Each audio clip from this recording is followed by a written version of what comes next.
ଏବେ ଦେଖିପାରୁଥିବା ଲୋକେସନ ଲେଖା ଅଛି I love ରାତମୋହନା ଆମର ଘାଟଶିଳା। ବହୁତ ଭଲ ଲାଗୁଛି। ଏବେ ଆଗକୁ ଆମେ ବଢିବା। ଦେଖନ୍ତୁ ସେପଟେ ଖାଇବାର ବନ୍ଦୋବସ୍ତ ମଧ୍ୟ ହେଇଛି। କେମିତି ଲୋକେସନ ସମସ୍ତ ଫ୍ୟାମିଲି ସବୁ ଓଡ଼ିଶା ଝାରଖଣ୍ଡ ୱେଷ୍ଟ ବେଙ୍ଗଲ ସବୁ ଷ୍ଟେଟରୁ ଆସିଛନ୍ତି ଭିଜିଟ କରିବା ପାଇଁ। ଏବେ ଆମର ହଉଛି ନୂଆ ବର୍ଷ ଆସିବାକୁ ଯାଉଛି। ଆଜି ହଉଛି ଡିସେମ୍ବର 31 ତାରିଖ।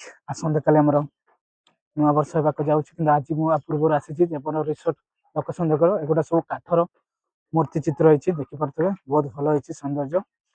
ଆଉ ସବୁ କାଠ ଜିନିଷ ଗୁଡା ଗୋଟେ ଷ୍ଟୋର ଟାଇପ ରଖା ହେଇଛି ଘରରେ। ଚା କପ୍ ଟାଇପ ବହୁତ କିଛି ଦେଖିପାରିବେ। ଏପଟେ ହଉଛି ସେମିତି କପଲ ହଉ କି ଫ୍ରେଣ୍ଡ ହଉ ଯୋଉମାନେ ଫ୍ୟାମିଲି ମେମ୍ବର୍ସ ମାନେ ଆସିକି ଖାଉଛନ୍ତି। ନାସ୍ତା ମଧ୍ୟ ହେଇପାରିବେ। ଦେଖିବେ